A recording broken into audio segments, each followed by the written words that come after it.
starting a little later. I know. This time it's Patty's. All right, good afternoon, everyone. Welcome to this February 16th, 2023 regularly scheduled school board meeting. We'll start with the Pledge of Allegiance. Pledge allegiance to the flag of the United States of America and to the republic for which it stands, one nation, under God, indivisible, with liberty and justice for all. Great, thank you. Just a quick point of order. Mr. Hamaker, Mr. Nazaro, and Ms. Bozek have all been excused for this evening, so it'll be a small group. Next up, we have board comments and committee updates. Anyone have any committee updates or board comments? No? I do have one comment that I guess we'll add here. Todd and I spoke recently, and he expressed some interest in staying past the 2024 school year. Obviously, we have an evaluation we're doing, we've just started doing, and there's a process we've talked about going through June. So I think we should maybe wait to make any final decision until the new board's been elected and have that evaluation process complete. But I wanted to let the board know that Todd has expressed an interest in staying, and I think we've all expressed an interest in keeping him at one point or another. So is everyone comfortable with that line of thought? All right, thank you very much. Next up, we have the superintendent report. Oh, wonderful. Thank you. So yeah, a couple of things. I had the opportunity last week to meet with Representative Mike Cahill and spend some time with him. We talked about a couple of topics that actually have turned out to be very current event-ish, because the governor obviously just released his proposed budget. So we spent some time talking about state funding and sort of like specifically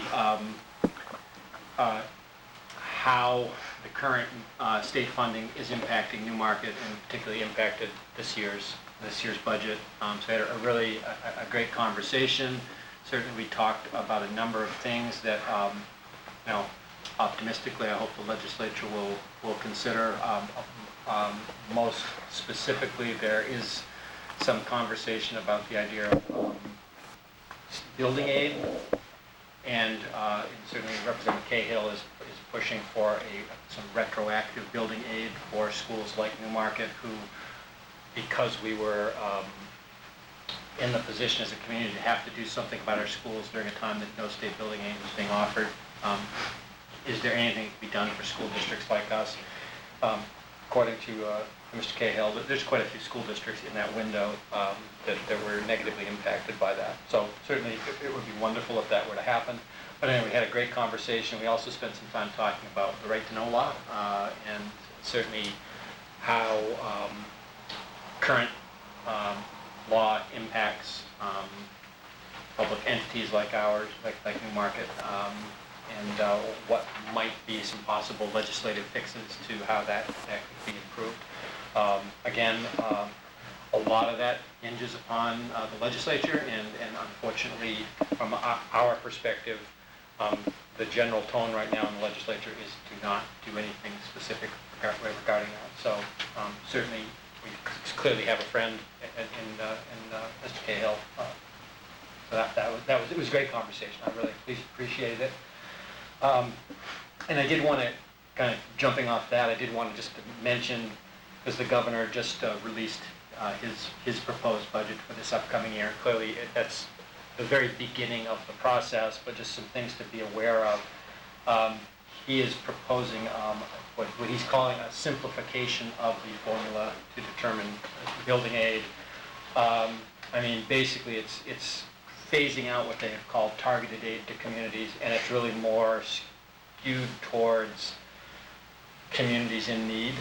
In his 2-year budget, there's a proposal for about $127 million that is really that targeted aid type stuff. It's still to be determined what this would mean to Newmarket.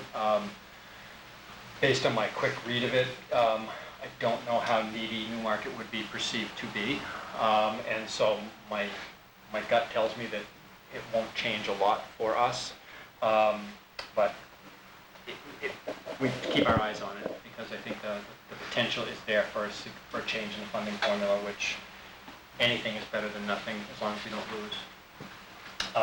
So anyway, the other thing I would point out, and we've talked about this at the board table a couple of times, it also includes additional funding for charter schools, and it also includes more funding going to those freedom accounts, which are for families to use to pay for private schools. On the surface, I am supportive of multiple areas, but when there's a finite amount of resources to be had, it is concerning to see more money going in that way and not funding public schools. So anyway, so I just wanted to put that out there as just something for us all to be aware of. Clearly, that's the kind of stuff that, as we develop next year's budget, that will have an impact on us. And I did want to just offer some words of good news from the district. As you know, the last meeting, or I think it was the last meeting, maybe it was in January. I'm sorry, it was January 19th. We had the audit report shared with us, and obviously we got a clean letter. That report was shared with the Department of Ed, and they have also concurred that we have a clean financial setting, which is wonderful. So I got the very simple, but it's very rewarding. There are no issues identified, which doesn't sound like something to celebrate, but it's like, we didn't find any issues, that means we're doing it right. And thank you to Jenna and her office for all the work that they do. One other thing I did want to just mention, because I want people to realize that we are thinking, as we manage our budgets as a district, we are thinking down the road. One of the things that we talked about at our leadership meeting is I've asked all of the principals and directors to wrap up all their purchasing by March 31st for the year. I'm not telling people not to spend money on what they need, but that we want to be able to know with clarity what our fund balance is as early as possible, because obviously, as we've talked about, the bigger our fund balance is, the better that will mean to the tax rate setting later on down the line. So we're really trying to take charge of that. That's something we have really focused on. And I think the principals are very cooperative in that, and as are the directors, and I'm confident that we'll be able to return a healthy fund balance. And then really the last thing I wanted to mention was just, as I had Patty Banfield put out an email, but again, I really have enjoyed the one-on-one conversations I've been able to have with individual board members about school issues, and I think that is an ongoing conversation opportunity, so please feel free to reach out to Patty and set that up. I'd love to continue with that for as long as you're willing to come in and chat with me. So that's all I have. Do you have any questions? I do, just one. When you mentioned the governor and the change in the formula for the building aid, is that a decrease, you're saying, or is it? Well, basically what has happened is since 2009, I believe, the state has not funded building aid Right, there at was a all. moratorium that they had. And so, yeah, there's been a moratorium. And so every year there's this conversation about will they fund any portion of building aid? And for the most part, what they have done is fund what they call the tail, which is the people who, prior to the moratorium, had already entered into debt through bonds, and they have continued to get it. And so as we've gone forward, the tail has gotten smaller and smaller, and now according to what the governor has proposed, I believe it's $70 million in his budget is building aid. It's just a question of, is it new projects? How is it going to get used? And I mean, on its surface, it wouldn't benefit Newmarket at all, because we don't have a building project that we're proposing right now. But if it did involve some of the thinking that Representative Cahill is talking about, it potentially could benefit us. I learned from speaking with Todd about the same issue the other day that when they give out building aid, they don't obviously, it wasn't obvious to me at the time, but obviously give you a lump sum of $42 million. They give you an amount each year, which didn't occur to me. So that's, I think, the tail he was talking about. So, And basically, when they fully funded it, basically what they were trying to do is to cover the interest on your bond, and that was basically what when it was fully funded. Interesting. That was roughly what it was happening, but obviously that hasn't happened in now 14 years. And there's and Newmarket being I think that was in a situation where we had a very significant need for facilities. We couldn't keep waiting for the state to decide it was going to fund building aid. And so we had to take that on locally, but we'd be lying if we didn't say it's going to have an impact on local budgets for years to come. It's 8% of our total budget, so. And we could talk about this again on the 9th with the whole board's present, but I think it may even be worthwhile for us to write an open letter to the representatives. I'm sure they're all aware of it, but maybe if enough people in the community realize it too and write letters and say, hey, we're kind of suffering because of these decisions. Well, one of the things hurt. that Representative Cahill had done, he did ask for us to send our bond schedule with an explanation to the governor's office and the House Finance Committee, and we did do that. So we put our information in front of them. What they will do with that, anyone's guess. Yeah, I mean, one other thing Representative Cahill shared with me, he and I were talking, is if you look at the percentage of the budget of the tax rate that's made up with debt service, Newmarket is pretty high on that list compared to other towns who have done projects during the moratorium. We're feeling it worse than a lot of the other towns, because a lot of the towns who did projects just have a broader tax base. Are you talking about the 8% that we pay in interest? Yeah. Correct. And actually, one of the other variables is the interest rate you got on the bond. And so when bond rates being what they were when we took it, we're paying 5.1%. In my previous district, the timing was we lucked out and got a 2% rate. Wow. And the difference is about $20 million over the life of the bond. So that's a $50 million bond, but nonetheless, Right. your interest rate makes a huge difference. And again, the need was what it was. Right. And so. Alrighty. Any other thoughts? All right. Moving right along, we are fortunate enough to have two presentations tonight. The first up is the NEAS final report overview by Principal Corman. Dr. Principal. Evening. So I can report that we have a final draft that is going to for official NEASC approval later this month.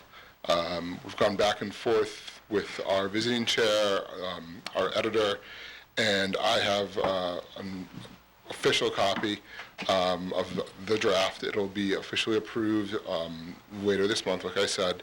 At that point, it'll become open for you guys and the public and everyone else. We'll post it out there. But just want to give you some quick highlights from the draft of what the findings are. First and foremost, evident throughout the entire 40-some-odd pages is the visiting committee and NEASC itself reflecting on the fact that the thoroughness and completeness of the school self-reflection really identified and clearly articulated some of the areas of improvement and strengths and priority areas in the school. You don't always get that. Sometimes you get schools that will sugarcoat things and try to put stuff under the rug, which inevitably gets called out when the visiting team comes. They were overly impressed with the quality of the work. The report's going to reaffirm our 6 major priority areas that we've been working on Wednesdays since the beginning of the year, and is going to give us some really specific targeted areas that those groups can begin to work on. It's nice when you get outside feedback because it's not an individual inside, it's not a one-person view. This is an outside agency taking your initial findings and really providing some feedback to each one of those groups. The report does primarily focus on high school, but due to the size of our building and how integrated we are, there are going to be several opportunities throughout the report where they go out of their way to speak glowingly of our middle school programming. Specific teachers, teams, win in STEAM as a concept, giving kids time throughout the day for opportunities to work collaboratively is highlighted, and the visiting team wanted to make sure that that made it into the final report, and made sure that even though the particular classroom that they were in talking to is a 6th grade team and the report's focused on high school, they wanted to go out of their way to say great things are happening down there. The other piece that was really evident is the community support through conversations with you folks and parents and kids. The overwhelming sentiment from the visiting committee is that the community of Newmarket overwhelmingly supports the education system, both with time and money and energy and effort. And it is the high-quality educational opportunities we have for kids in a new facility is highlighted through various sections. The other theme, which is nice to see because we like to believe in it, is the small community feel. You know, the town is small, the school is small. That is evident in how we deliver instruction. It's evident in how we build relationships with kids. And the team felt it from day one, the moment they walked in. And that theme is woven throughout of students knowing teachers, teachers being respectful of kids, having mutual, having a lot of relationships even with students who don't have teachers. Kids were asked, how do you know Mr. So-and-so? Oh, I never had him in class, I just see him around, and they go out of their way a few times to really highlight some of those relationships that are happening in our building. And the last thing, very bluntly, several members of the visiting committee asked if they could steal Becky Cole. In our library media space, they were blown away for a school this size being run by one person in there. The absolutely amazing repertoire of things she brings to the table, from STEAM and art to just traditional library media specialist services to being a team player for 6 through 12 education.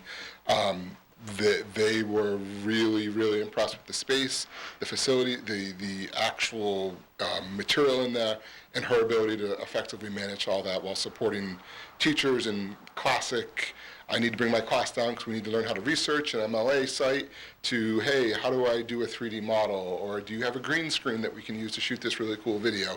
Becky's always answered those type of questions, and the committee saw that, loved it, and really recognized that that space is a great opportunity for our kids here in Newmarket. I anticipate the report going official by the end of the month, and like I said, we'll come back with a more formal presentation to you all, as well as the staff. I met today with my self-reflection coordinators who helped build the report last year. They have a copy and got some initial thoughts on them on how to keep the groups moving in the right direction to accomplish some of the recommendations on there. We're going to start meeting more regularly to really target some of the recommendations that they're forming, because there's some momentum on this work, and the worst thing from my perspective is to drop it. People are interested, the report's going to be there, it's going to be available to the community and everyone out in the public. We want to really make sure that we're spending our time and energy continuing to move the ball along with some of the areas that we have identified that NEAS is supporting. So hopefully by the end of the month you guys will get the official copy. It is coming, it's just a matter of when the NEAS accreditation group meets to officially give us and a whole bunch of other schools the blessing to go public. But like I said, once it is, we will gladly provide that, put a link up on the website, make it very public document and let the community have access to it. That's just kind of the brief overview. The TBD, more to come once I can officially give it to you. But any questions on that overview? That's great to hear. Thank you very much for coming in. Awesome. Unrelated to NEASC, I met today with a group of stakeholders around the courtyard committee. We had students, we had community members, we had staff, we had support staff. We met for about an hour this afternoon in the conference room. I can report through some excellent guidance by our facilities director, Mr. Riley, that we can preliminarily support the original design from the building. People absolutely love it. They want to go forward with it. The idea of a tiered amphitheater with some pavers on kind of half of the space and then some gravel on the backside where you could have tables. Kids is using it as an outdoor space. I'm hesitant to call it an outdoor classroom because I don't want to just limit it to classroom. To me, the euphemism I've been using is multi-use outdoor performance space. Anything from senior lunch privilege to a public speaking class to a jazz quartet. That's the vision of this space, and the group was overwhelmingly positive. Like the original design, Dave was very happy with it. Wanted to report to you guys that we are big thumbs up on that, and now we're going to transition to the next step, the fun stuff, if you will. What type of table, and what's the paver look like, and where can that mural go, that type of stuff people wanted to jump to. But I wanted to make sure everybody was on board, and the original draft design is a big thumbs up from us, and we're really excited to get going with that. That's great to hear. So when you say original design, this is from back to the building committee that before Yeah, we so started the we've renovations? got draft plans from Banwell Architects. Okay. And that's what Dave is calling the original, so I'm assuming that's the original design of the building. And people, I don't know what the input was in the design at that time, but it's held the test of time because the group really, really liked it for a multi-use space. Thanks. Yeah. Yeah, I think just to remind everybody that earlier in the year, we came forward with a plan to use the ESSER funding as well as interest on the bond, which would basically cover the cost of this. It was a project that was well in the works, but for various reasons that I quite honestly don't know, other than it didn't happen, that really just needed someone to say, okay, let's do this. And so thankfully, And Andy again. was excited to make it happen. So a lot of work had gone on leading up to that point, but for, I assume, political reasons, it just stalled. And so Yeah. it's exciting that the courtyard, by making decisions now, we can get an RFP out sooner. Sooner rather than later. I'd love, and John Tudor, the student body president, who's a junior, I said, John, I'd love to have this thing open for you for day one of senior year. Dave kind of rolled his eyes a little on a construction timeline, but I'm maybe a little more optimistic than he is to make this space available and open to kids and staff. Tell JP to get some friends down there, they can get it done. Exactly. And I'd be remiss if I didn't also point out that a similar process went on with the playground, engaging with the PTA over there, and that project is moving forward as well. So it's We're excited. the hope is that there'll be a lot of stuff happening this summer to make these projects come to fruition. Yeah, just some historic, oh, I'm sorry, go ahead. No? Just historic context, as I recall it from a long time ago. So we planned on doing those, finishing some of those spaces, but with construction finishing, we weren't sure exactly on how much financing would be left. The decision was made to hold some of those additional items until that we knew what the final budgets were, and then some pandemic or something hit at some point. Yeah, and that slowed things down a little bit. Yeah. Go ahead, Amy, I'm sorry. No, I was just happy to hear that. That probably would save some money as well if we're going to use the original plans. Yeah, great point. that was the goal today. Is we're not leaving this room until we agree or disagree with this plan, so I can go to the board tonight and have a conversation. And people were like, absolutely, quick thumbs up. Can we now talk about what type of furniture? And where that piece of art is? Okay, we'll get there. We just got to start with an approval first. So, but yeah, we're really excited on both fronts. Great. Thank you very much. Thank Have a you good very night. much. Thank you, Andy. Thanks, Andy. Next, we have the curriculum update by Petty Wands.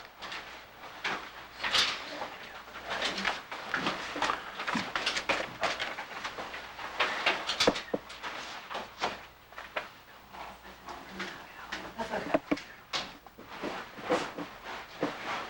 Hi, how are you? Okay, so... Yeah, do we want to this- try? Might need to get the Oh. mic. Okay.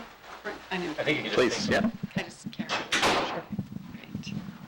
Okay, so we're on here. Okay. Am I on? I think so. Okay. So the last time I was here, in the fall anyway, I shared some fall data and shared the schedule, the assessment schedule for our elementary, middle, and even high school. And so for our elementary and middle, we do what we call benchmark data, meaning that we assess the kids in the fall and the winter and the spring, and the point of that is to see progress or dig down into specific areas or domains of where we really need to kind of look at those instructional practices and what we're doing. So today is to share the winter data. So the first slide that I'm sharing, remember we looked at a cohort study and we said we wanted to follow the child, do a 5-year study. So we took our current 7th graders because when we looked at that fall NEWA data, it was significantly lower in reading and math than the 6th and 8th grade classes. So that's why we selected grade 7. So we shared that data with you from when the students were in 3rd grade to now they're 7th graders. And so I guess what I want to share with you in that NWEA, we call it NEWA, that's what we take in the fall, winter, and spring in reading and mathematics. That has an asterisk there, and the reason is because NEWA gets pulled in their data into what we call like the New Hampshire State Portal, and when the New Hampshire State Portal accesses that NEWA school data, they're looking at the 50th percentile and better. So we look at 50th percentile as about average, right, and better. The way NEWA, as we say, puts data into buckets, They do it from the 41st to the 60th percentile and then above the 61st. So it's hard for me to take all the 40th to the 61st, so I have that. So it doesn't look, I guess, as bleak as this. It says 45% of the students in grade 7 are in the 61st and above percentile. That's where they're scoring for reading. However, I know that 27% of the current grade 7 students are in that 41st to the 60th percentile. So if I take that from the 50th to 60th, 27% of the kids, I know that 45% we would be above the 50 or so. Yeah, it's probably closer to what they were in grade 5. That's what I would say. It's probably closer to that grade 5. So then what I do is, just so you have a kind of an understanding of, well, what do you do with that data? I want you to know that I'm going to pull the 7th grade and the 5th grade after I go through the slides and tell you what is teachers, what do we do with the data that we see? So I'll come back to you in the spring with more data. So for math, our students, same type of thing. If you look at that asterisk for this year, it's 37% are scoring above the 61st percentile, but I think it's actually better news than grade 5 in math, because 23% of the 7th graders were between the 41st and 60th percentile. So I know for sure that number is going to bump up. So I want to be able to get I'll change those to get that accurate 50% and above to compare to the other previous years for that spring data. It will be logged into the portal. So now let's dig down and let's share the elementary school. So for reading, so what you see here is we're going from red to orange to green to purple, and what we say is we want to see the needle move. Of course, we want to see more higher purple numbers than red numbers. So if we take grade 1, for example, they're actually showing good progress. And it may not look like huge numbers, but it's progress. So if we look at, for example, in grade 1, 16% of the first graders were scoring between the 1st and 20th percentile in reading. The winter assessment, it went to 12 students. So that's good. We're taking students out of the red, we're moving them into the orange. So that's why the orange increased from 17 to 19%. We saw also a little increase in the green from 21 to 23. So the first grade is a good example of moving the needle. And then in the purple, above the 61st percentile, from 45 to 46% of the students scoring above the 61st percentile. So that's some good gains and growth, and that's the kind of growth that we want to see. We just want to see that needle. I say to the teachers, it's not perfection, it's just about progress. What progress are we making? In 2nd grade, we also saw more progress. Their data is a little different. If you look, there was an increase actually from the 1st to the 20th, but then there was a decrease from the 21st to the 40th. So that means, I think some of the orange, those kids moved back to the red. And then we had a decrease from the 20% to 15% of the kids in the 41st to 60th. But look at I think we took kids from the green and they moved into the purple, because we had a nice increase there of 53 to 58% of students above the 61st percentile. Grade 3, we did see a dip. Can I just? Yeah, sure. When you just said 53 to 58, where are you seeing the 58% on this chart? Right here. So I'm in grade 2. So that means 58% of the kids in grade 2. So this is what they were in the fall. They Yeah, were at but where's that 55%, and then they 58? went, oh, It should be right why next is to it. yours? Mine is different, so Are I'm you in still reading? confused. Are you in reading? Slide Yeah. slide 4. Oh, you're Oh. one, sorry. Sorry. You're one behind us. Thanks, Dan. That's okay. Oh, So yeah, so that means 58% of the grade 2 students are scoring above the 61st percentile. So if you were to take this 58, and then we know we have 15% between the 41st and the 60th, I mean, we're well above, we could have like 70%, say, of kids in grade 2, the 50th percentile and above. So there's growth there. Can Are I- there dips in some grade levels? There are.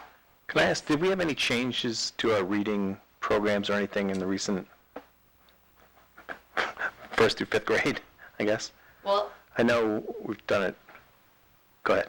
Because I'm going to ask the same question at So math. what- So, because I know we had a change in math, so. kindergarten to grade 2, which might speak for some of these increases in scores that we see in grade 1 and 2, is that we have a common reading literacy program. We have super kids. In fact, I was just talking to the sales consultant today because they have some new components to it that the K-2 teachers are interested in, really to increase instruction of reading awareness. So we're looking into that. I'm going to get a few more kits for the K-2 teachers. What this data screams to me, we don't have a common reading program. We don't have a literacy program in grades 3 to 5.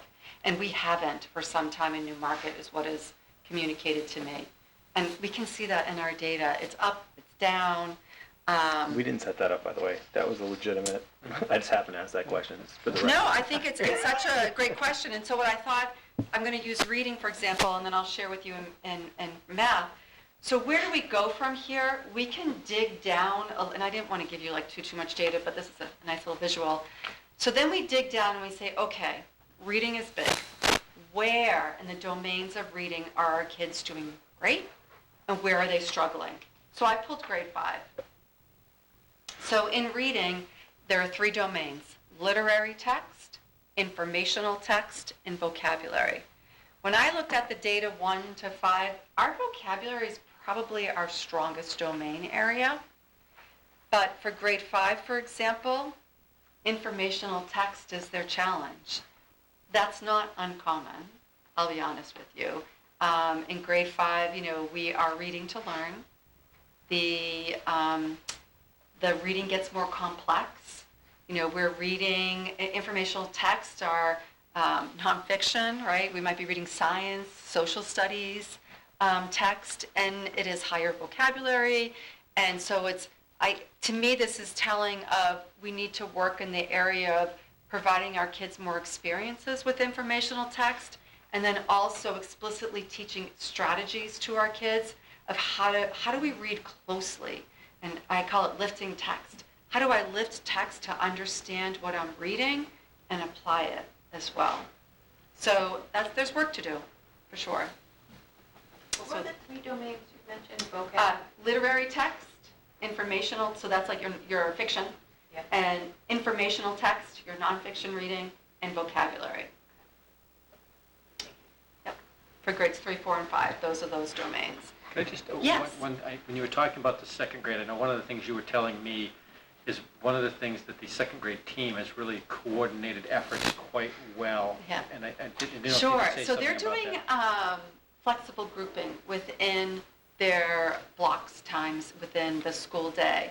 And what I mean by flexible grouping is they're really looking at skills that students have, and among all the second grade teachers, they're grouping the kids. So let's say they're doing blends or digraphs, and there might be a group of kids at a different level than other kids.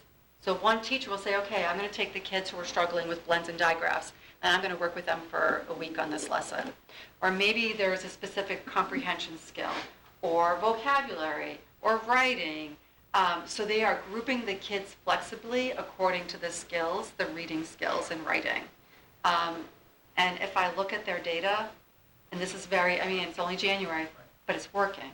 So if we're identifying, and we're not pulling them from the core, they're still in their core instruction, but the second grade teachers are they're seeing this, okay, it's like working smarter, being efficient and effective in how we group and give instructional services to our kids. I was going to say, that sounds like a best practice that we could So make use there of. are other grade levels that are starting to jump onto that as well, because in a school, if you hear the buzz of like, oh my gosh, they're making so much progress, you're getting excited about that. What are you doing? What's going on? Like, well, we tried this, and you know what? It's working. And really honing in, we want our kids to be, those independent learners. And when we get to that second grade, near middle, end of year, we're really, looking at those skills and concepts to prepare them for third grade. And just to tap in on the subject of best practice, Dan, when you're going to hear from Sean Pine later this year as they revise the master schedule, but one of the things they're trying to do is to create more opportunity for the kind of things Patty just talked about. I was at the elementary school yesterday and shared the data with the teachers, and I'm always mindful to, when you see data, we're all humans, right? And we tend to personalize the data that we see of, oh my gosh, and I try to, when we look at it, we're looking at the grade level. We're not pulling out individual teachers. We're looking at the grade level as a whole, but it does speak to us. And we do need to have honest conversations of, well, how do we move forward? And so we had those conversations yesterday. And I want to say that the work that our K-5 teachers are doing with Heather Jenkins, the math consultant who's working on them, she is specifically working on creating SMART goals in math, digging into the domains, and we'll get to math next, and the teachers readjusting their instruction. And we're also stressing professional learning communities. You know, we talk a lot about teacher efficacy, which is really teachers collaborating with teachers and sharing. Well, I was going to ask that question, and I hate to put the manager hat on, but it does make it more difficult for you to figure out the effectiveness in a particular classroom if they're starting to blend. And it's a great idea. I mean, if it's what's best for the students, they should absolutely do it. And that's in addition to the core. So we're not taking away from the core instruction, so that's still there. It's in addition to. Okay, Like gotcha. it's like their intervention period that they created, Yeah. and they're all dividing and conquering in terms of grouping kids and skills. Oh, so And some you sort can of also, recovery. you can Yeah. also, through data, you can track, like if you do an intervention, you can track the group that you're doing the intervention Yep, we with. call it progress monitoring. We Yeah. like to do that every other week and have a student in an this is what Sean's going to be planning for next year. You know, if you look at an intervention group, it's at least 8 weeks. Every other week, you're progress monitoring to see how they're doing. And the goal is to get them out of the intervention, right? Yeah. And into an enrichment class. Right? Great. So, okay, Can I, so, yes, just quickly step back to slide 3, the math piece of it.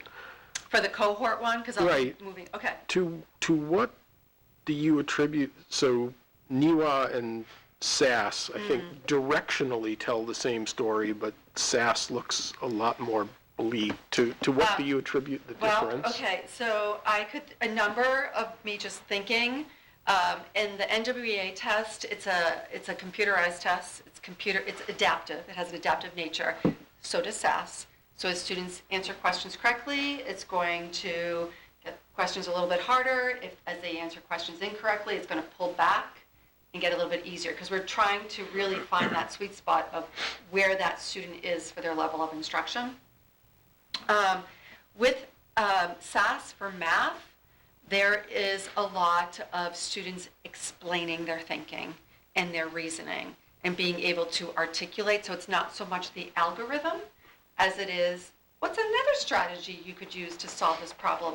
What's another way you could use to solve the problem? NEWA isn't necessarily asking that. I'm not saying it's all algorithm. There is, it is interactive in the sense of drag and drop and manipulating and moving numbers into boxes or cubes or whatnot.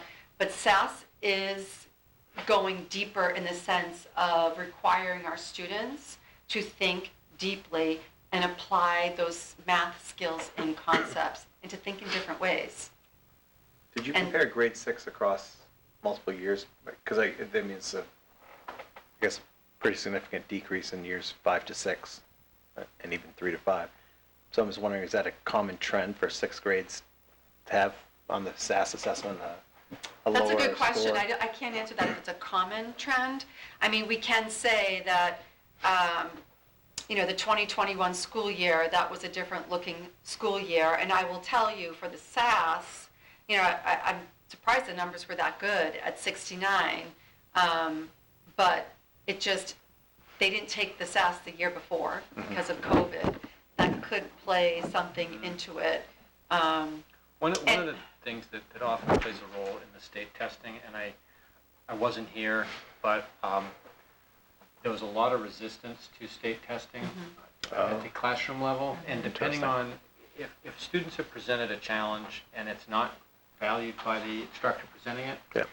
the level of performance is not as good. Yeah. And I think one of the things we're kind of challenging to think about is how do we create an environment that motivates the best thinking. And I mean, COVID did a lot of numbers on things, and I think you have to realize that any test data you have is you have to question it.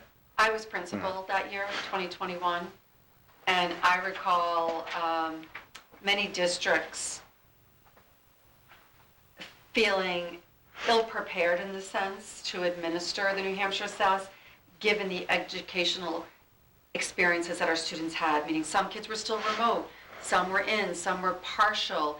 So you have to speak to, we talk about that loss of teaching and learning. Was it even fair? I'm going to be honest. Was it even fair to administer the New Hampshire SAS then, when we know our learning experiences for our kids were so varied because of COVID? And I'm not trying to give excuses, but, and then I can't speak to the 6th grade because I agree with you, that is really alarming, how the 19%, proficient.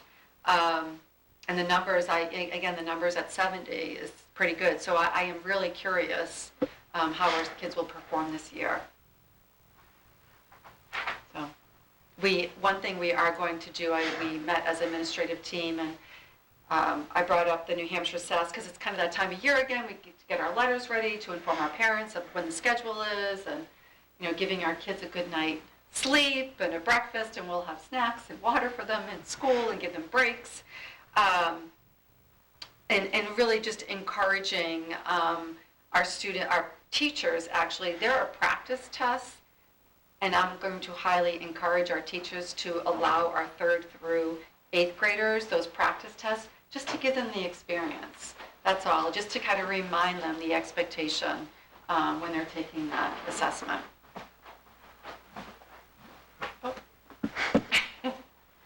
Sorry, Kim. Okay, so next, are you okay if I move on to math for elementary? Yes, thank you. Okay, so here's the math for elementary. I talked about it as celebrations when I was at the elementary school. I would highlight grade 3, actually, as some, moving the needle. I know it increased in the red, but it certainly moved to the purple, and it moved to the green. So we did see kids move where, over half of the students are above the 61st percentile for math. What I did want to share with you is, what do you do with this data? So I talked to you about reading, where our strengths and challenges were, and so I just wanted to share in math in grade 5. I just took grade 5 for an example here, and they did have an increase to 50% that are above the 61st percentile. And I would say where our strength is number and operations, which is good because that is a foundational skill that we do want to be a strength, but our challenge is operations and algebraic thinking. So that goes back to articulating your reasoning, defending that of yours or somebody else's. What's another way to look at this problem to solve this? We want our kids thinking deeply and critically in math, and it's hard. So when we talk about one of the mathematical practices is perseverance, it's teaching our kids how do we persevere when we are presented with a problem in math that's challenging. It's pushing my thinking. My brain hurts a little bit. We don't want frustration to tears, but we have to be able to give our students strategies, different ways to solve problems, different ways to think. And that's the work where we are. Which year, as they go through elementary school, do you typically start looking more at the algebraic thinking as opposed to just rote computation and memorizing? Well, we want to times say tables? actually in kindergarten, if I would Right. say that, if we look at geometry and it's how we ask our kids questions, and really how we're presenting math today is really inquiry-based, and meaning that oftentimes kids will start with a problem and they'll work collaboratively together to solve that problem. Then the teacher will introduce the lesson. So we're used to introduce the concept, practice this a little bit, practice your homework, the next day come in, check your homework. We know now, and I'll say I was one of them, I was a very compliant rule follower. I could memorize rules really well, apply them when I needed to. But if I had to take those and apply it to an unknown situation in real life, I was fear came right over me. I was good at following the rules and everything else, but really conceptually understanding fractions, and I always say to parents, fractions is the entree to algebra. If you are struggling in fractions, algebra is going to be hard for you, which is so important why in grade 5 there's such a focus of fractions. But anyway, that's the different way, and with this math program that we have, and quite honestly, really, I would be hard pressed to find any new math program that isn't inquiry based. Our math classrooms, we want our kids talking. We want them talking with each other. We want them, stating a conjecture of what they feel about this math statement and defending it, or coming up with another way to solve this problem. Making it exciting, making math exciting. And we really haven't even begun to see the benefits of the We new math haven't. program. It's going to take 2-3 years least, before yeah. you actually start to see statistics. Yeah. At least, yeah. I'm That's what hopeful I that was we see wondering, yeah. something this year, yeah. So Yes, I guess I have a couple questions. Sure.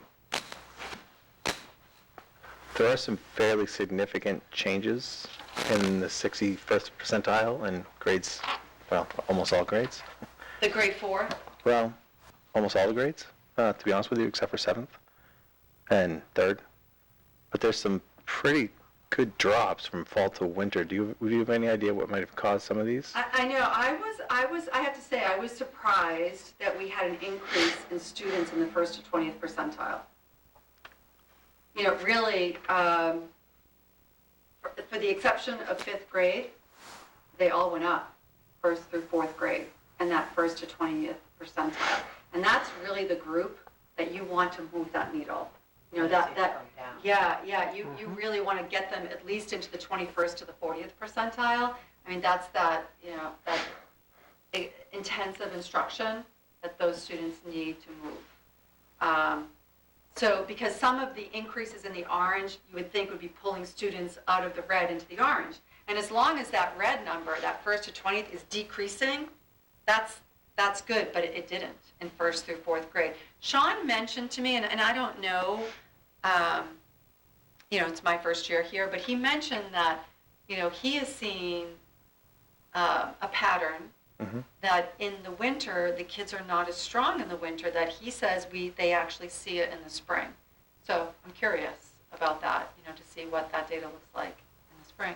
If 'Cause, those I mean- students do better. That we also, just one more, because Sean did say, and it was the same in the middle school, remember we had those 3 snow days? That was all what was done. And I'm not going to blame it on the snow days or whatever, but it could be a it's something factor. to consider. Could be a factor. It's a variable, right? So it could be. I'm not going to blame it on that, but there were a lot of interruptions with the NEWA. So, I'm sorry, So Amy. I'm just, back to Gary's question. So we have this data. We use it, obviously for the students to see their progress, to help them improve, but I'm curious too, why what is the purpose of having this data if we can't establish why it's happening? So these what, drops? right, so what the teachers did yesterday, they spent that whole 3-hour early release day on this math data with Heather Jenkins in their teams, talking about drilling down into the domains, going back to what their goal was, going back to using their bridges, looking at their instructional practices, recognizing this is a domain that our kids are struggling with. Where are we in this unit? Now you have to drill down into your summative assessments or your formative assessments. How are they doing? And we can't just continue to cover content. We have to make sure that the kids are understanding the skills and the concepts.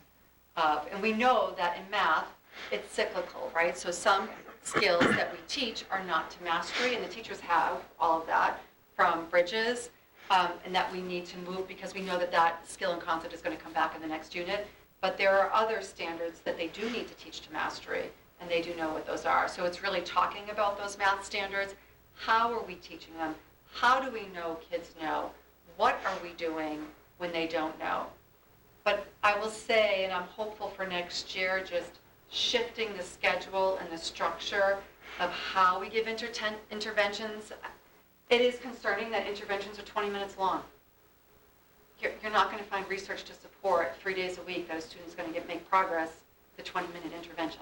Seems pretty short. Yes. 10 minutes to But get them to sit down. Again, they're stealing time. 10 minutes to get ready to Well, leave. exactly. Yeah, By the time they walk down and get seated, they're probably ready to go back yeah. to the classroom. So, having an intervention period that's 35, at least 40 minutes, 4 days a week, if not 5 days a week, I have to imagine that we're going to see kids move.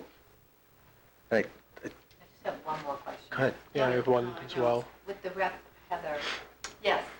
does she provide for the teachers, comparing, say, data from a school that has really great numbers to some of these numbers, like share those successes with our teachers? Like, Yeah, and Heather works with districts all around the area. So not all schools administer the NWEA. Some schools use iReady, some will do other points of data, but we all do take the New Hampshire SAS. So when we go to compare districts, which we can do that with towns, I would wait until the spring when we take the SAS, and I'm happy to come and show you some surrounding town data compared to our students.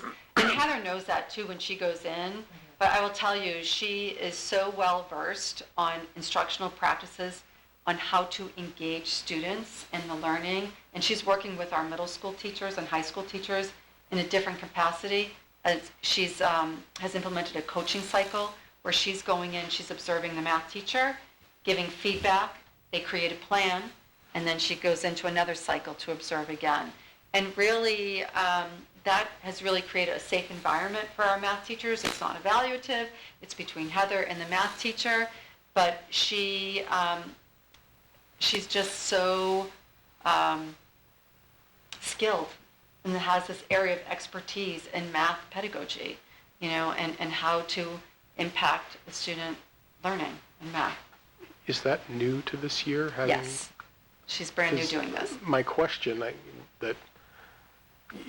how do we assess and measure the extent to which the teachers are actively engaging with this new curriculum and teaching it with That was my question. enthusiasm? Yeah, Because how much is it just being accepted, yeah. anecdotally, the things that I've heard, which are only worth what an anecdote is Sure. worth, it's inconsistent.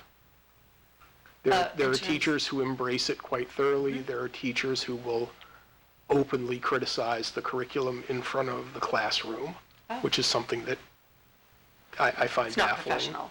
Right, But- yeah. I mean, we have had some conversation around what the definition of fidelity, like what does it mean to do something with fidelity? I do think oftentimes when you adopt a program, there are always the early adopters who go along with it immediately, and then there are those who question the value of a program to begin with, and they resist it. And so I think the assumption is that by adopting a program, there's some autonomy being lost at the classroom level, and I think to work with our educators to kind of define what that means when you adopt a program. What does fidelity to the program look like? And it doesn't have to be rote, like Right. it's day one, I'm on Everybody lesson on the one, same that kind of page, thing. right, right. And I think that's the and I think there's Yeah, and last year, to be fair, last year was their first year implementing it, and all of their training was virtual. That's hard. I'm I mean, sure. that is hard. And then you have to wonder their engagement. I mean, I wasn't here last year, but I don't know how engaged everybody was virtual. And if that's a teacher's learning style. A professional development is so much more effective when it's in person. When you can have, a conversation back and forth with teacher, or, bend over and look at their computer screen and help them out. And that's what we've been able to do this year, is to provide that professional development. And like Todd said, it is true with any new implementation, you're going to have those early adopters who are really excited about it, and you're going to have other people that might take them 2 years to come along, and data is going to be a big piece of it. And then when we drill down by grade, by class, and if you have some classes that are clearly moving that needle, and others that are not, then those are private conversations that we have with those whys. Thank Yeah. you, that's good. Yeah. to highlight that, and I really appreciate, I think, the way you're trying to work with the teachers on maintaining. This sense year, of it's a real autonomy. support. This year is really wrapping our arms around them, supporting them, recognizing it is hard to implement a new math program and a new way of teaching because their instructional practices are being tested. This isn't comfortable teaching this way, and so you've got to get used to this comfort of teaching in a way that they have never taught like that. Particularly for middle school. I would say for elementary, they're used to stations and groupings and moving and some chatter in the classroom, and it's different at the middle school. So, giving them some grace, I think, as well, and support. And I feel like that's what this year has been for them too. But thank you. And so speaking of middle school, we'll move there next.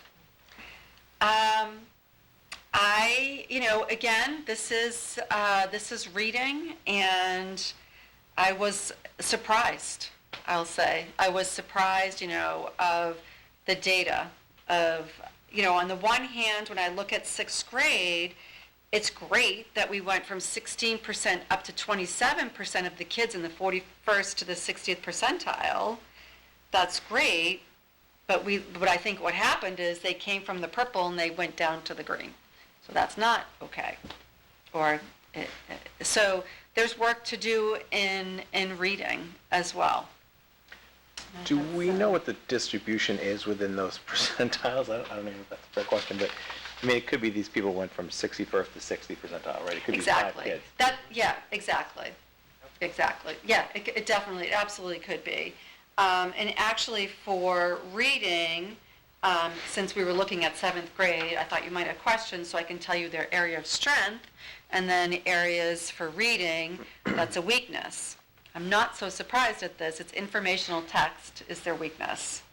So they had the greater number of students in informational text in that between the 1st and the 21st and the 21st to the 40th, if I add those two bands together. I would say vocabulary is actually, that's their area of strength for 7th grade reading. I mean, it's 5 less people in 7th grade who took the test in the winter. Mm-hmm. Yes. I mean, so it could plus or minus a little bit because there were fewer students in 8th grade as well, 2 fewer, 5 fewer in 7th grade. It could have skewed it a little bit. And I hate to say this, but in the 8th grade, I think, and hopefully I don't embarrass myself in my math skills, but I think there might be a typo in that line somewhere. Because 5 to 3 to 5 is 2%, 11 to 16 is 5%. Yep. But the difference in the 61st Oh, it's not adding up. are 9%. Oh, yeah. I'll check my numbers. And I checked it like 5 times because I really didn't want to embarrass myself. Hold on. I'll go back and check that. Please tell me I'm not Well, I think one of the things, They're not adding up? when you do this, you got to keep in mind that we're starting with the premise of 100%, and I do think there is, depending on Interesting. rounding. True. If I look at the all, you add those numbers up, it comes up to 101%, which is clearly more than the whole. So the other percent goes down to the, yeah, that makes Right. sense. So, but it's you're rounding. It's Yeah, rounding. that's a great point. It That's a takes great place. point. I did want to comment on one other thing too, just because I think it's important to note that one of the other things the teachers are doing too, beyond just looking at these aggregate numbers, is looking at individual students and growth of individual students. So so while it is telling to say we went from in the 8th grade we had 61% at in the purple, and it dropped to 52. That's certainly telling as a general trend. Yep. More importantly is to look at the individual students and say, where are they at, and are they making the right Right. amount of growth? Right. And that's not reflected here. So what the teachers received at the elementary school, we call them quadrant charts. And so it's basically 4 blocks. One block are your high achievers and high growth, high achievers, low growth, low achievers, low growth, low achievers, high growth. So who we're looking at are the high achievers in low growth and the low achievers in low growth. Why? So they have that quadrant as well. And then here's math. Good news, I feel, for grade 7 in math is the increase from 25 to 37% of the kids above the 61st percentile.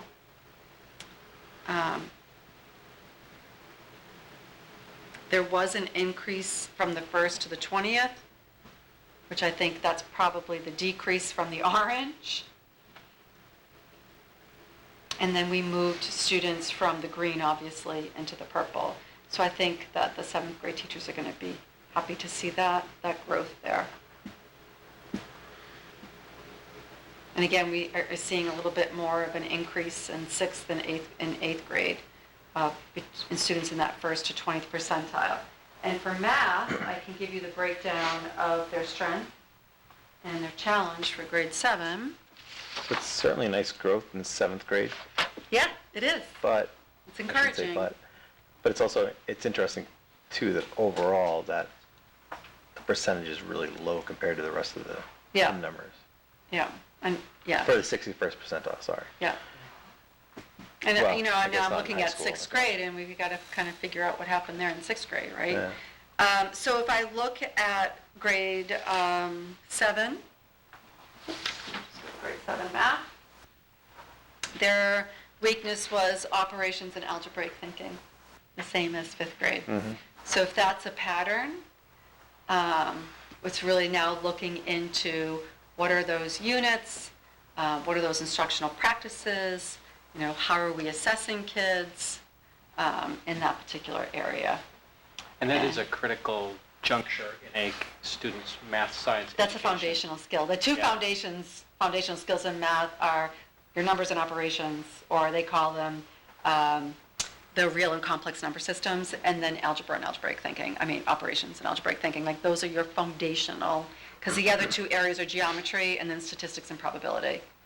And interestingly enough, I'd say that's probably our strength, was statistics and probability for grade 7.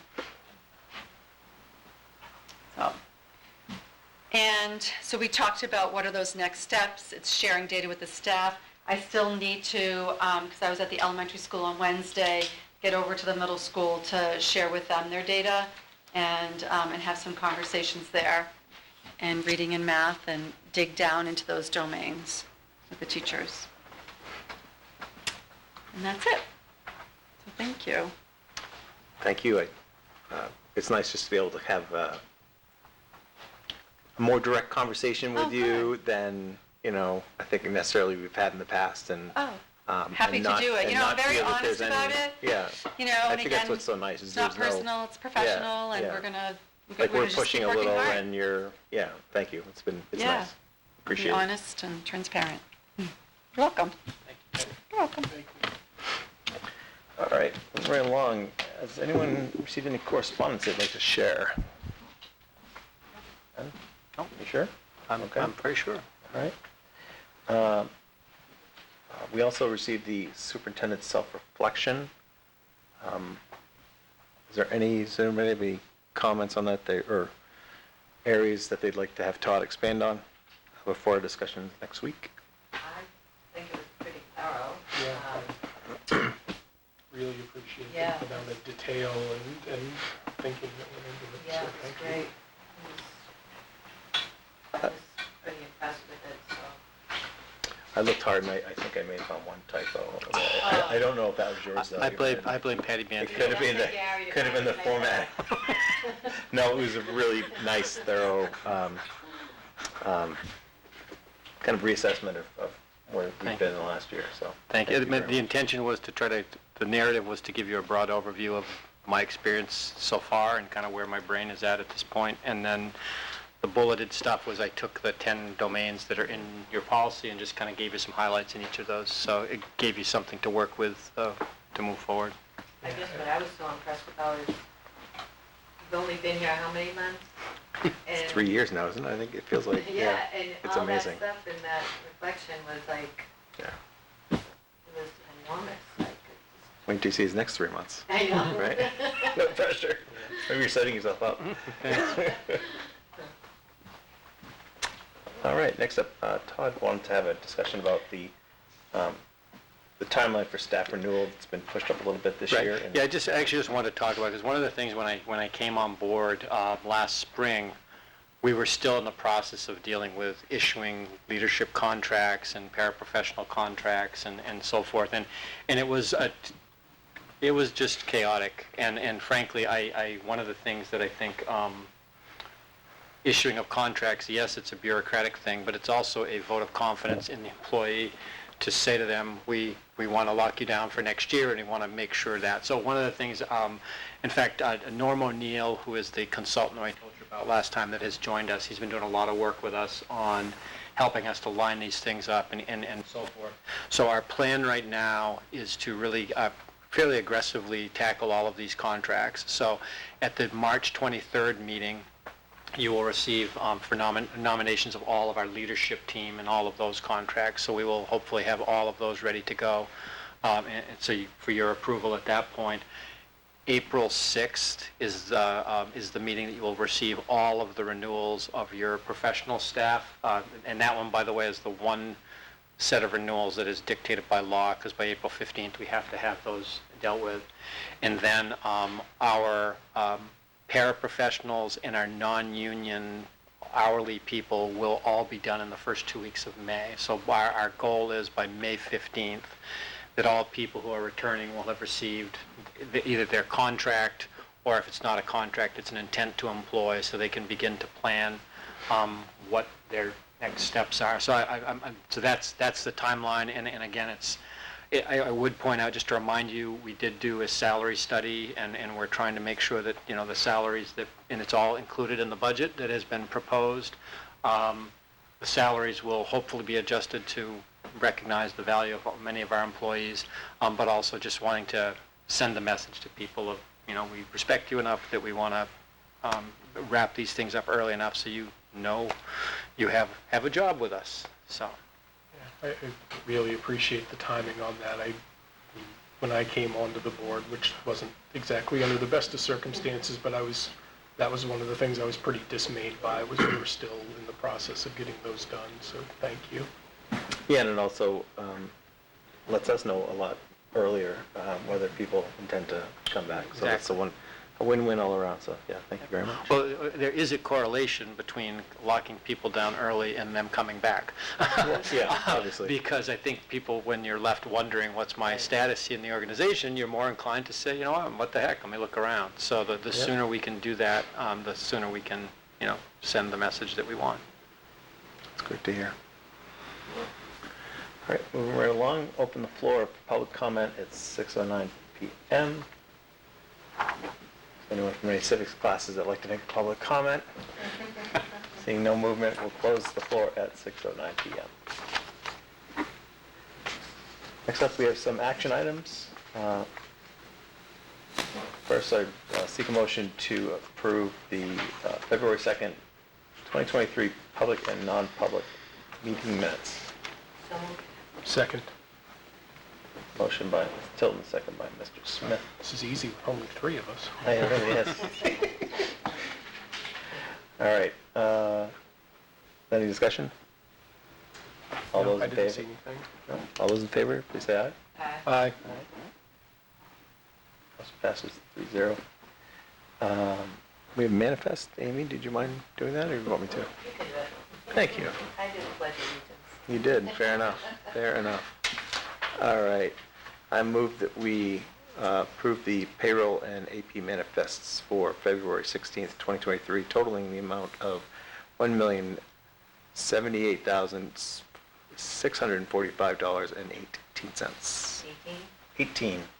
So moved. Motion by Gary, Yep. second by Dan Smith. Any discussion?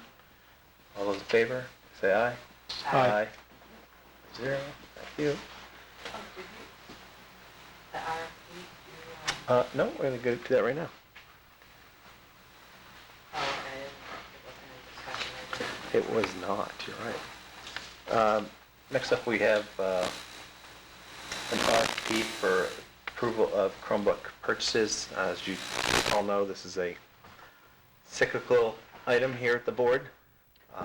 Actually, could I just add a couple of things? Absolutely. I just want to say, both Jason and Jana were willing to be here, and I told them, please stay home, take the night off. So I promised them I would make a couple of points.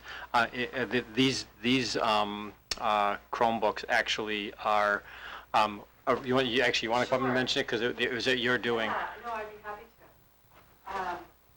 So, pardon me, here's so close.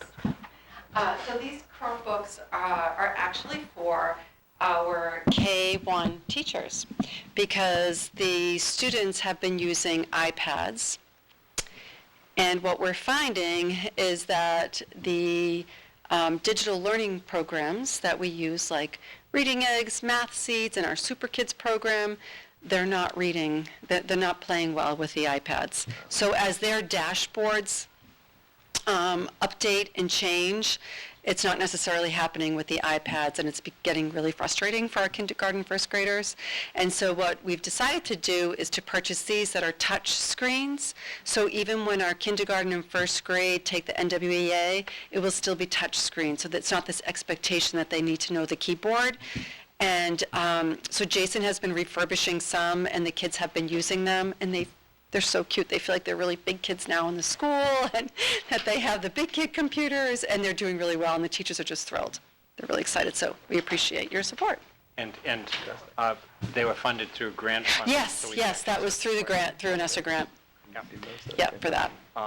And Jason wanted me to make sure to tell you that the price we got was way cheaper than replacing iPads with iPads. So Yes, it's a more functional device. It really is. Way cheaper. Using the $100 Chromebooks. per device cheaper. Yes, using the Chromebooks are, and that's why districts, so many across the country, shifted because of that cost and flexibility. Yeah. Fantastic. Are those the kind of Chromebooks that fold open so they're kind of touchscreen, easy to Yep, use? Like exactly. this one my son was gracious enough to donate to me. The Yes. hand-me-down I got from my son. That's fantastic. He's such a good egg. He is a good egg. Did get something else in exchange. All right. Seek a motion to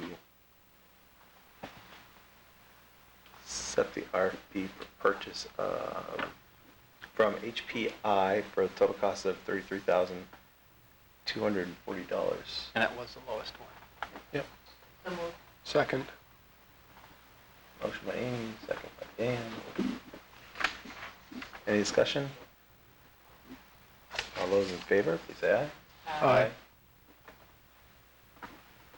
And I don't recall saying this, but we have a coaching, do we have coaching in here? Oh, donations, I'm sorry, I skipped the donations, but I don't remember think we seeing have coaching. any. No, we do not. No. Okay. So ignore that. Ignore it. All right. And last up, on action items, we have some, again, generous donations from the NCEP. This time totaling $4,213,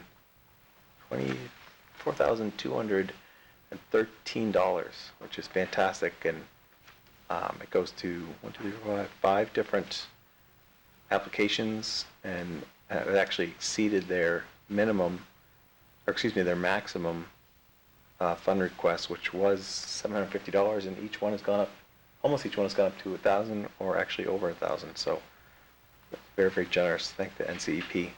Again, as always, seek a motion to accept those donations from NCEP totaling $4,213. So moved. Second.